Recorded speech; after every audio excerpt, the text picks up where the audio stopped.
Oi, gente. Nós vamos agora em Geografia, na página 108. A partir dali, nós vamos começar a falar sobre as interações urbanas, meios de transportes, meios de comunicação.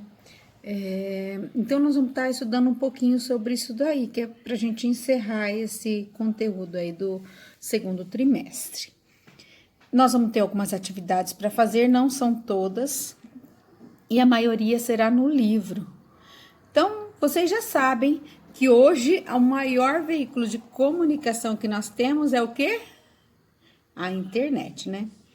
Porque a internet, ela está presente na maioria dos lares. Claro que tem pessoas que eu sei que não têm ainda acesso a isso, mas a maioria acredito que já tenha, principalmente da nossa escola. Tanto é que as nossas aulas são assim, nós estamos fazendo essas aulas acontecerem de acordo com o uso da internet, ok? A internet, ela liga todo mundo. Então, não importa se você está na zona urbana, na zona rural, se você está aqui no Japão, se você está na Europa, nós podemos conversar em tempo real com as pessoas. Então, a internet hoje possibilita uma interação muito grande entre os seres humanos, né? Uma evolução em tudo. E além da internet, nós também temos outros veículos de comunicação. A televisão, o rádio. Geralmente esse da internet a gente usa mais em smartphones, né, computadores e assim por diante. Então temos o que ainda? As cartas, que a gente recebe as contas para pagar, né, o correio. São esses os meios de comunicação. Hoje, as cidades maiores, elas interagem muito bem com as menores, porque as menores, de certa forma, precisam das maiores, porque são nos maiores centros que se encontram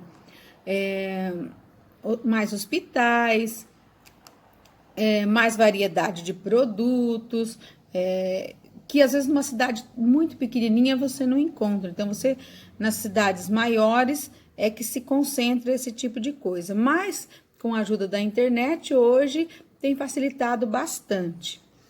Por exemplo, vamos pegar Campo Mourão. Campo Mourão não é uma cidade grande, mas Campo Mourão é a principal cidade aqui da região. Maringá é outra região. Então, Campo Mourão, nessa nossa macro região aqui, ela é a principal. Quando as pessoas ficam doentes, geralmente vêm tratar aqui na Santa Casa. Por isso, por aqui ser a cidade mais populosa, com melhor infraestrutura, as outras cidades acabam enviando as pessoas para fazerem tratamentos aqui. E nós aqui em Campo Mourão, às vezes quando não conseguimos alguma coisa aqui, vamos também para alguns centros maiores, como Maringá, Londrina, Cascavel ou Curitiba.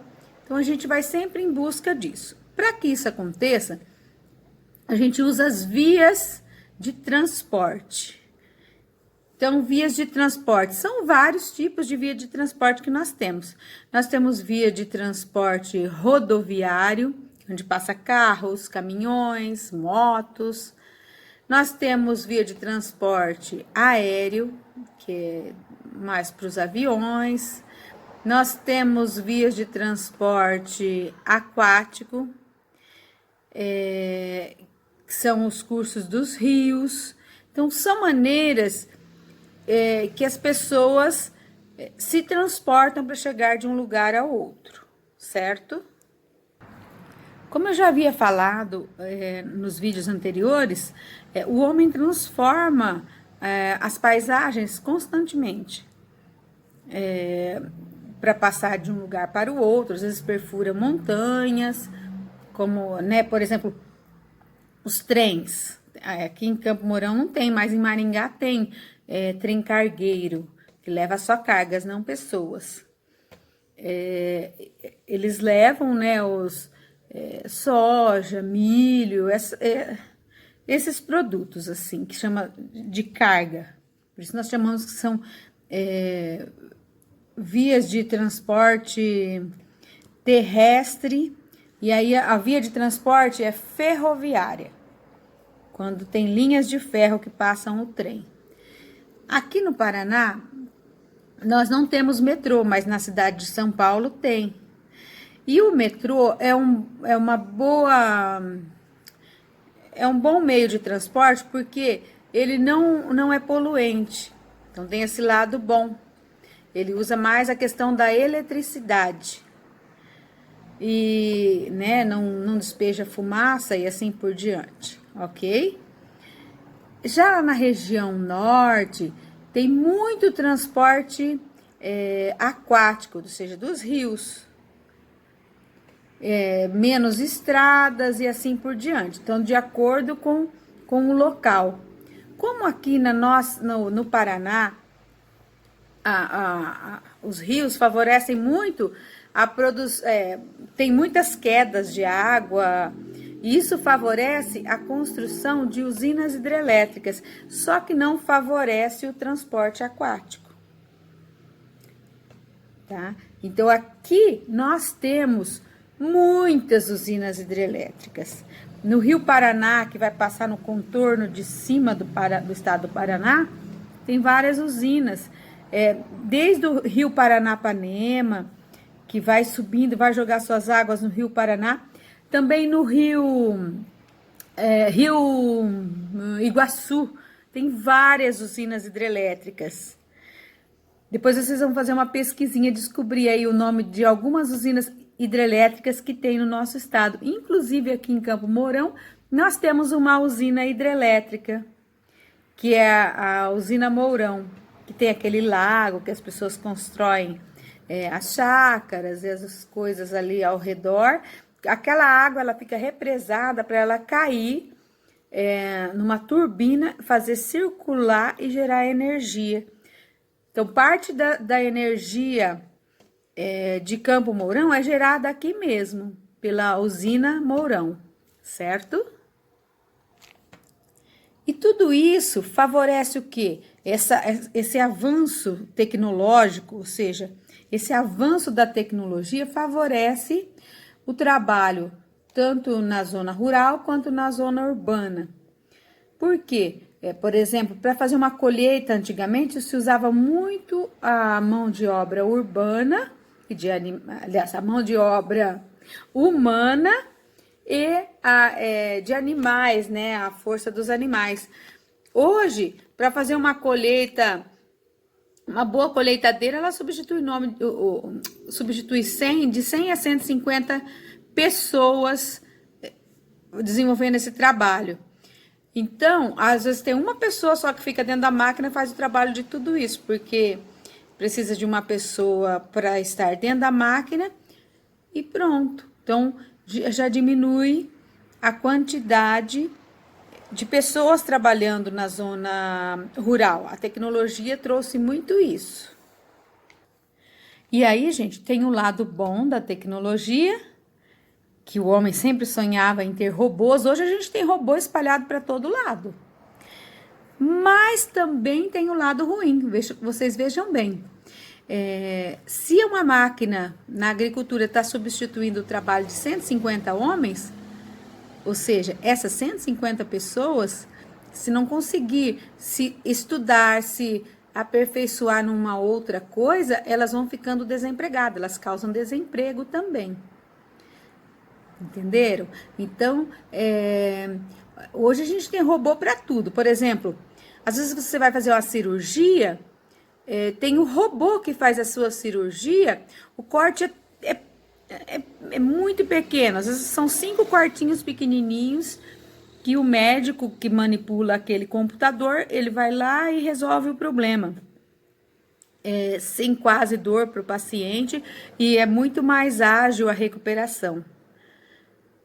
Então, assim, tudo tem o seu lado bom e o seu lado ruim, né? O lado bom é que a coisa é muito mais certa, vai chegar através da máquina, vai chegar de uma forma mais exata e ela vai também facilitar a recuperação desse paciente. E nós temos, por exemplo, um robô lá na agricultura, uma máquina agrícola, que está, uma colheitadeira, é um robô que está fazendo o trabalho das pessoas. Então, esses robôs tão sonhados pelas pessoas, trouxe o lado excelente, que facilitou mais a nossa vida. Mas aí também criou alguns problemas, como o desemprego. Antes as pessoas se machucavam muito, por exemplo, nessas montadoras de carro, de veículos, né? Às vezes eu colocava vidro nos carros, a maioria era tudo manual. Hoje eles têm máquina, que a máquina já gruda nos vidros, vai lá, já encaixa certinho, é tudo, cada robô daqueles encaixa uma parte. Então, vai ter o quê? Uma pessoa, às vezes, para manipular a máquina só. E ele vai manipular essa máquina vai fazer o trabalho de um montão de gente. Isso é o avanço da tecnologia, certo? O país que mais usa tecnologia hoje é o Japão. É o país mais tecnológico do mundo. Eles são muito desenvolvidos e principalmente eles desenvolvem muitas máquinas tecnológicas lá. E para a gente falar um pouquinho mais sobre energia, transporte e comunicação, aí nós vamos agora pegar o nosso livro, nosso marca-texto, e nós vamos anotar o que a gente já for fazendo. Circulem, gente, por favor, circulem as questões que é para fazer, grifem o que é importante. Tem algumas que nós não vamos fazer, mas aí a gente vai dar uma lidinha, vamos revisar alguma coisa aí, conforme a gente vai lendo, vocês vão acompanhando no livro de vocês. Marquem o que é importante, que logo já vem a prova. Então, todo mundo com o livro na página 108, a partir da 108, ok? E vamos prosseguir então. Interações urbanas. Quando estudamos a urbanização, imediatamente pensamos em cidades populosas e muito urbanizadas, como as capitais dos estados. Tradicionalmente, os habitantes das cidades pequenas e de áreas rurais dependem de idas e vindas às cidades grandes, com maior oferta de variedade de serviços, comércio e infraestrutura, como hospitais, universidades, órgãos públicos e etc. Assim, as cidades maiores têm influência sobre as menores de seu entorno e elas se integram pelas vias de circulação e comunicação. Então, a professora falou bastante da questão da comunicação e de circulação. Olha só. A ampliação dos meios de comunicação, televisão, internet, smartphones, tem modificado os hábitos e os costumes dos habitantes de pequenas cidades ou vilas rurais. As atividades dessa página nós não vamos fazer. Agora nós já vamos para a página 109. As paisagens urbanas são transformadas pela tecnologia, quando escavamos uma montanha para abrir um túnel, quando mudamos o caminho natural de um rio para uma avenida passar, estamos modificando a paisagem. Quanto mais as técnicas avançam com mais rapidez e intensidade, as paisagens urbanas se transformam. Aí vocês têm uma imagem ao lado, olha lá.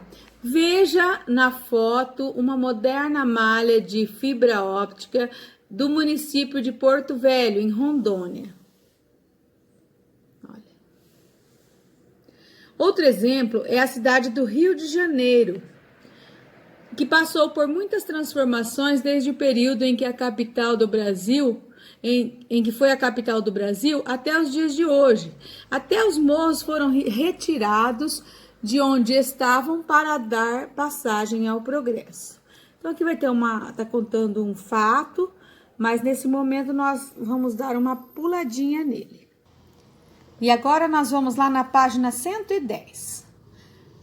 Vamos ver como ocorrem algumas interações entre as cidades, ou seja, são as ligações entre elas. O IBGE fez uma pesquisa mostrando o deslocamento das pessoas para o trabalho e o estudo em várias concentrações urbanas no Brasil.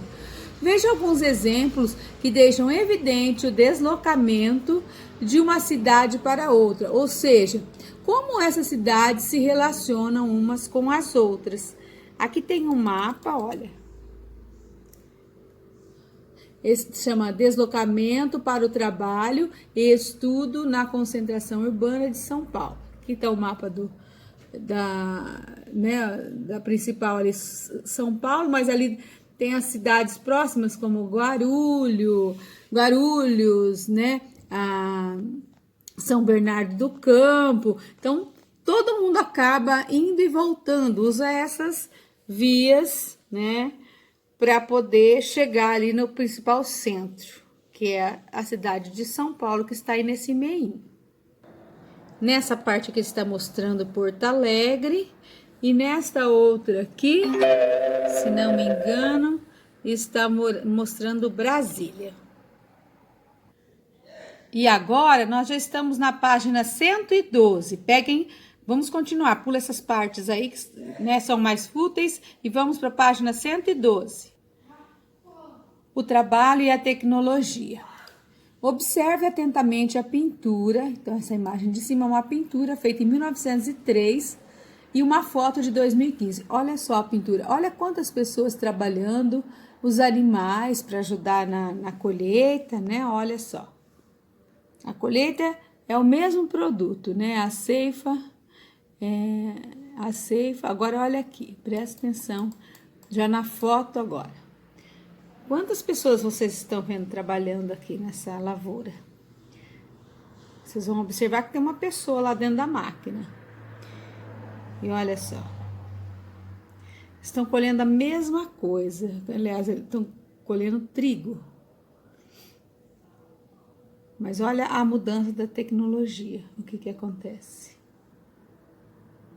Certo? Deu para comparar bem? Para eu saber o intervalo de tempo entre essas duas imagens, eu tenho que fazer o quê? Uma subtração. Eu vou pegar quando foi pintada essa tela, ou pegar então a imagem da foto e tirar o período da tela. Daí eu descubro quantos anos, né? Tem a diferença das imagens, ok? E nós vamos observar que eles estão colhendo praticamente o mesmo produto, que é o trigo. Olha só. Aqui as pessoas estão usando rastelos, animais, né, para segurar, para colher o trigo. E aqui embaixo, olha, essa máquina vai fazer o trabalho de tudo que está ali, colhendo o mesmo produto. E aí vocês vão responder a perguntinha 1 e 2 da página 112, ok? Então anota aí para já responder, olhando nessas imagens, a pergunta 1 e 2 da página 112. E agora nós já estamos na página 113. Mudanças no campo e na cidade. Às vezes, nossos avós ou pessoas mais velhas da família nos contavam histórias de seu tempo de escola, como eram as aulas, os professores, como iam para a escola, quais eram as brincadeiras com os amigos. Você já observou que eles tenham morado na mesma cidade que nós? Aliás, desculpa, vou ler de novo. Você já observou que, ainda que eles tenham morado na mesma cidade que nós, temos a impressão de que o lugar era muito diferente do que é hoje? do que é hoje, né? Uma pergunta, perdão. O passatempo e cada dia o espaço é modificado, olha só. O tempo passa, né? E cada dia o nosso espaço é modificado. Então dá a impressão que era um outro lugar. Com o passar do tempo, a tecnologia tem transformado as paisagens, o trabalho e o modo de vida dos seres humanos.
Agora nós estamos na página 118, energia, transporte e comunicação.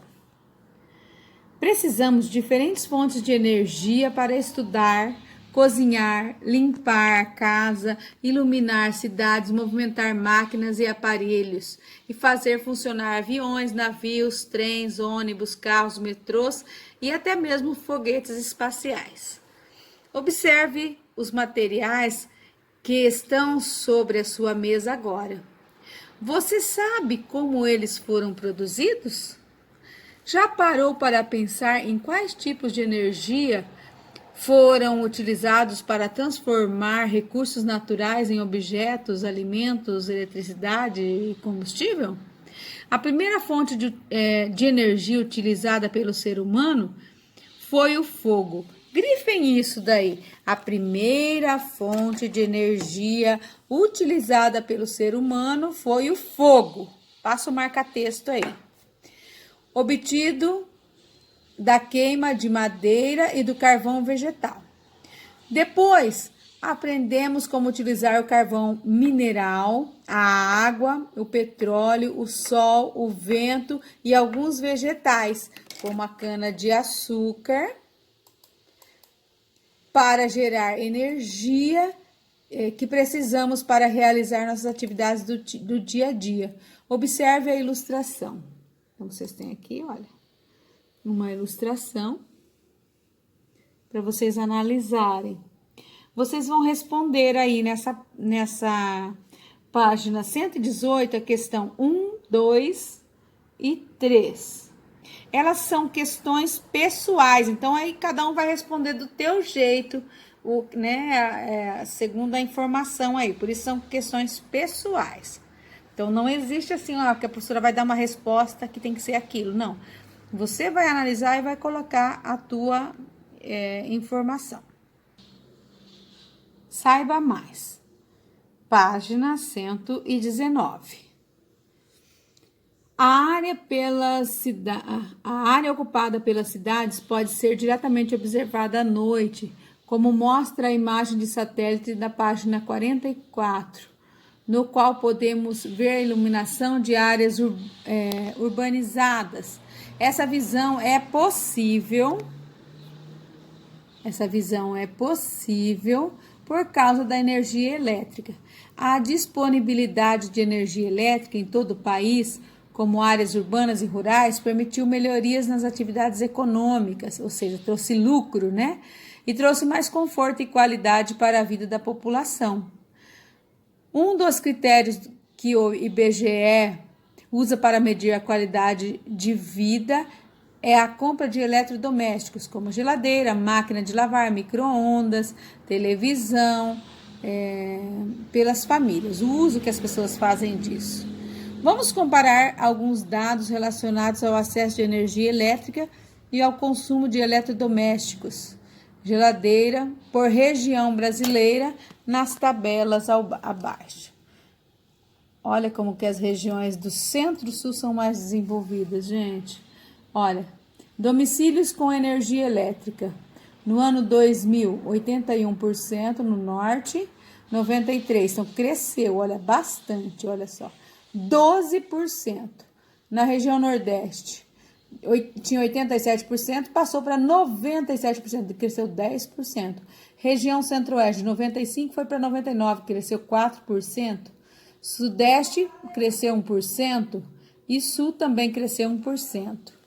Agora aqui, ó, tabela 2. Regiões brasileiras com domicílios com geladeira. Na região norte, em 2000, tinha apenas 65% da população tinha geladeira. E em 2010 passou para 83%. Olha o tamanho do crescimento, gente. Quase 30%. Então, veja bem. Na região nordeste, tinha 63%, foi para 86%. Olha como cresceu ainda mais que a região norte. A região centro-oeste, de 85%, passou por 93%. Na região sudeste, de 93%, passou por 95%. A região sul, de 91% para 96%. Isso na aquisição das geladeiras. Ok? Então, vocês, aqui nessa questão, vocês vão responder só a questão número 1, que é só de completar aqui nessa página 119. Só a número 1, ela tem letra A, B e C. Respondam a letra A, a letra B e a letra C. Agora nós estamos na página 120, tecendo saberes. Existem várias fontes de energia. Podem grifar aí as fontes de energia. Água, petróleo, carvão, óleo, bagaço de cana, gás natural, sol, vento, marés e etc. Grifem tudo isso daí, são todos fatores geradores de energia. Observe a ilustração e as fotos e conheça algumas fontes e os tipos de energia mais utilizados no Brasil. Os números indicam os diferentes usos e as fotos mostram de onde vem cada tipo de energia. Nós já falamos bastante disso, né? Olha que essa imagem aqui é de uma usina hidrelétrica. Essa daí é uma barragem hidrelétrica em Engenheiro Maia Filho, em Salto do Jucuí, no estado do Rio Grande do Sul. Olha só. Agora vamos continuar. Aqui nós temos uma foto de uma cidade. Ok? Aqui é uma plataforma de petróleo de Niterói, no estado do Rio de Janeiro. Petróleo é uma importante fonte de energia termoelétrica no mundo de hoje. A gasolina e o óleo diesel, combustíveis usados em automóveis, caminhões, ônibus, trens e aviões, são derivados do petróleo. Aqui nós já temos a geração de energia eólica, né? Olha só, vocês têm aí a força dos ventos. Eles fazem girar enormes hélices que produzem energia. Esse sistema funciona como um dos locais onde há desculpa, gente, só uma... Gente, me desculpa, eu vou ler novamente. Meu filho tá fazendo muito barulho. Então, nós temos aí a geração de energia eólica em Trairi, né, no estado do Ceará. Ventos fornecem energia eólica, eles fazem girar enormes hélices que produzem energia.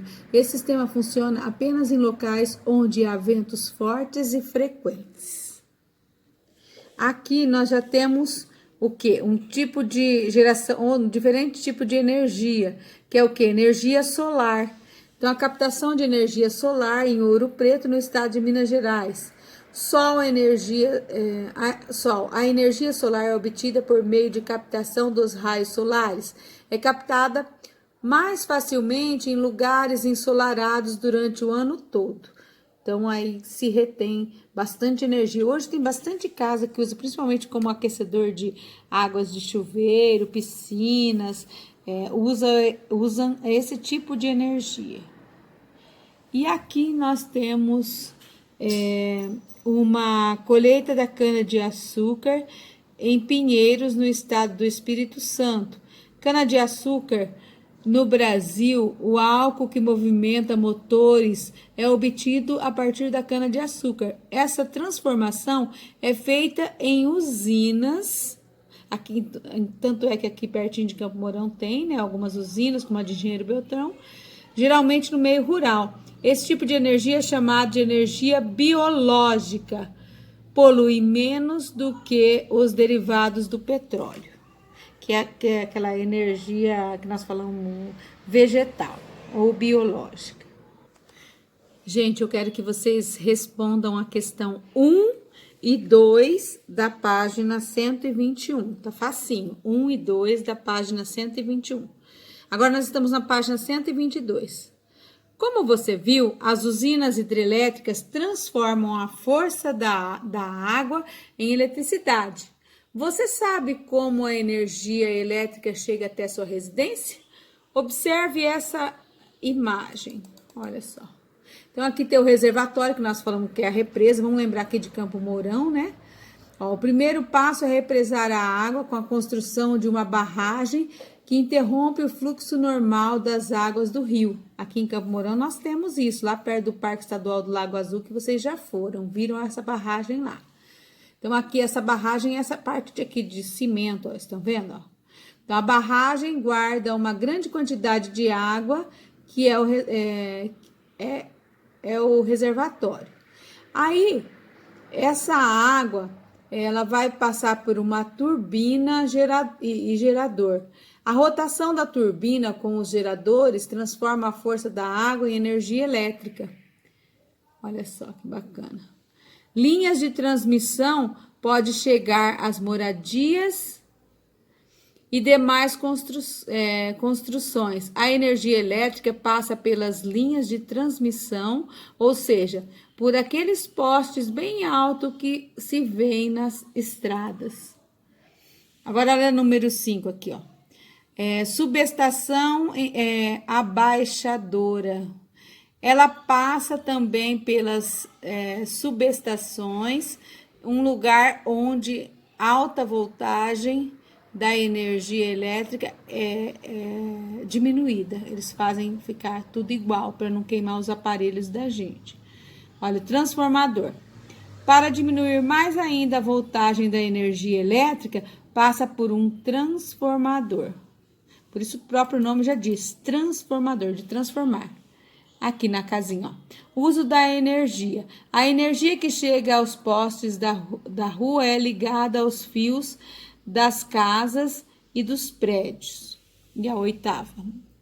Aí é só ligar o plugue na tomada e assistir a televisão, jogar videogame, fazer vitamina no liquidificador ou acender a luz de um interruptor. Então, todo o processo aqui até chegar à nossa casa, tudo isso para a questão da energia hidrelétrica, aquela que é feita a partir da força das águas. E agora vocês vão responder a questão número 1 e a número 2 aqui da página 122.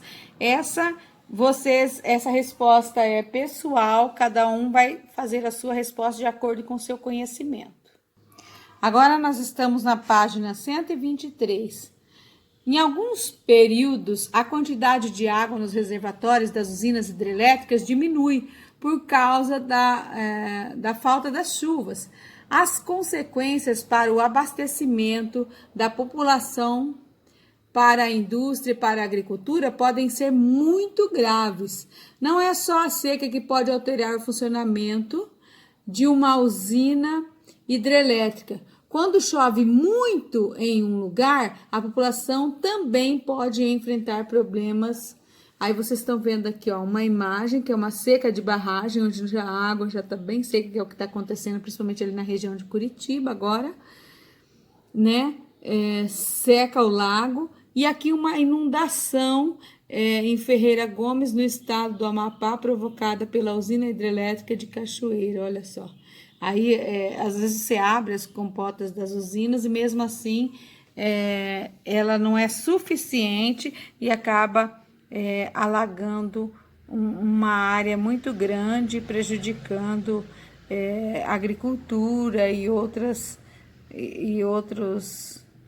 lugares próximos a ela. Gente, olha, aí vocês vão nessa página lá embaixo, tá escrito assim, ó, minha coleção de palavras de geografia. Tem uma perguntinha que está falando assim, ó, o que é usina hidrelétrica? Vocês vão responder essa pergunta no caderno, certo? E a número 2, olha, cite 2 exemplos de uso de energia elétrica no funcionamento da sua moradia. Então, essa resposta é meio pessoal. Agora, a primeira não é pessoal, certo? Agora, as de cima vocês não precisam responder. Vocês têm 2 questões em cima, não precisa responder. Responde apenas as 2 de baixo. E agora nós vamos na página 124, esse é o mapa do Brasil, e ele está mostrando qualquer informação que ele traz, as usinas hidrelétricas em 2015. Pelo tamanho do triângulo, vocês vão ver o tamanho da usina, né? Quanto maior ela for, quanto maior for o triângulo, mais ela produz energia. Olha só, nós temos aqui na região norte, onde o professor está passando com o mouse, e nós temos aqui, olha, no Paraná mesmo. Olha aqui, lembra que a professora falou que tem um monte de usina? Ó? Aqui onde está esse monte de... que eu estou passando com o mouse aqui, deixa eu passar com a caneta para vocês verem, ó. Ó, aqui. Isso daqui, ó, são tudo usinas do Rio Iguaçu. E agora, olha aqui em cima também, ó, do Rio Paranapanema. E aqui, vocês estão vendo esse daqui, ó, que tá descendo aqui, ó, esse é o Rio Paraná, ó. Aqui também tem um monte de usina. Então, olha só a quantidade de usina. E olha que Campo Mourão nem tá aparecendo aí, certo?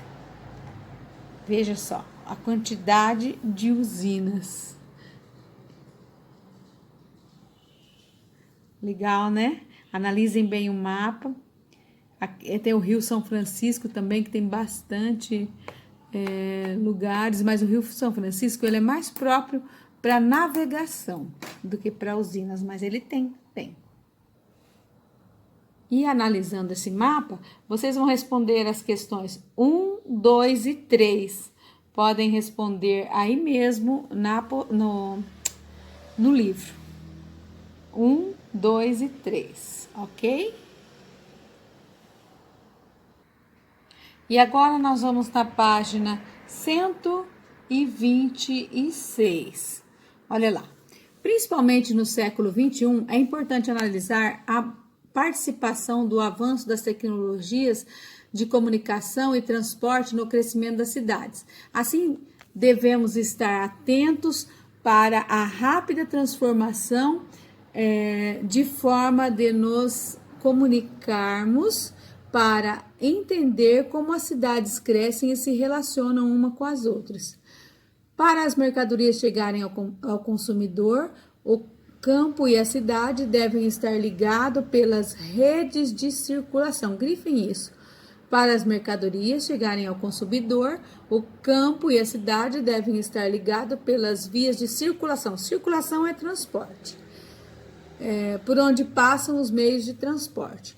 e pelas redes de comunicação. O que nós temos? A internet, né, os TV, rádio, computador e assim por diante. E as vias de circulação são caminhos naturais, como os rios, os caminhos construídos pelo ser humano, como as rodovias, as ferrovias. Elas facilitam o transporte e mercadorias. Então, essas são as vias de circulação.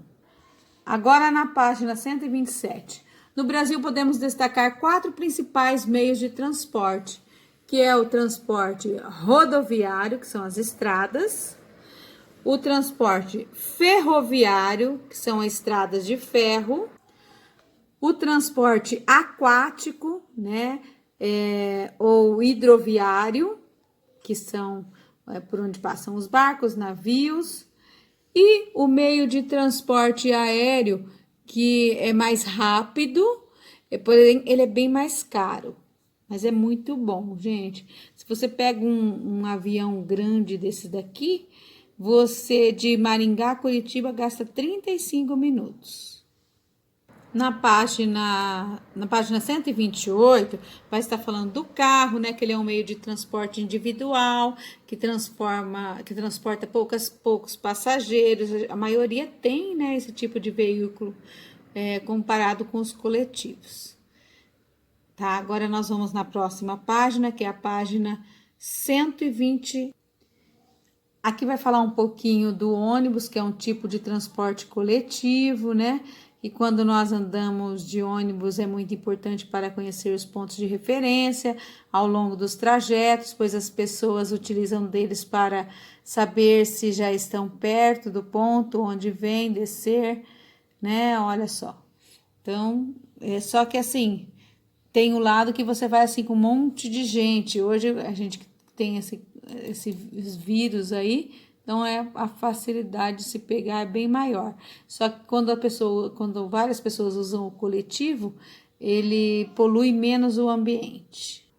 Aqui nós temos imagem está falando um pouco do metrô, né, que chega com mais rapidez ao destino, evitando transtornos do trânsito e dos congestionamentos. Além disso, colabora para uma melhor qualidade de ar da cidade, pois o metrô é um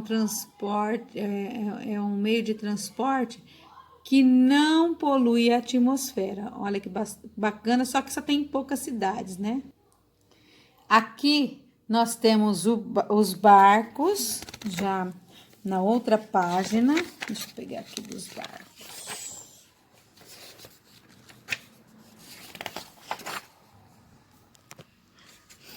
O barco está na página 131. Existem diversos rios por onde podem ser usados como estradas.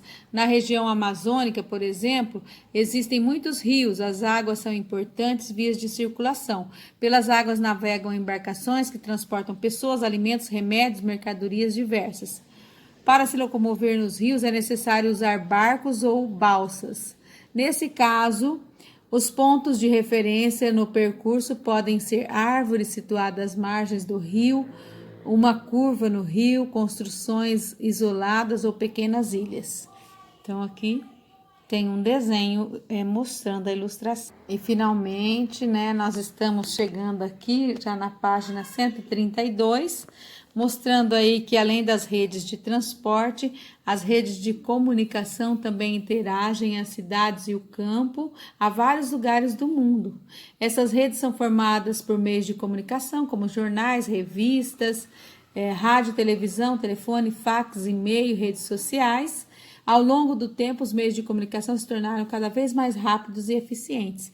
Então, aqui aqui tem várias imagens mostrando como alguns dos meios de comunicação, bancas de jornais, televisão, aparelho telefônico, computador. Hoje, aqui nesse livro já está desatualizado, o que a gente mais usa são os celulares, né, gente? Que a gente faz praticamente tudo, ok? Então, fica isso daí. Beijo para vocês, aí não precisa responder nada, só aquelas que a professora pediu mesmo, ok? Beijão!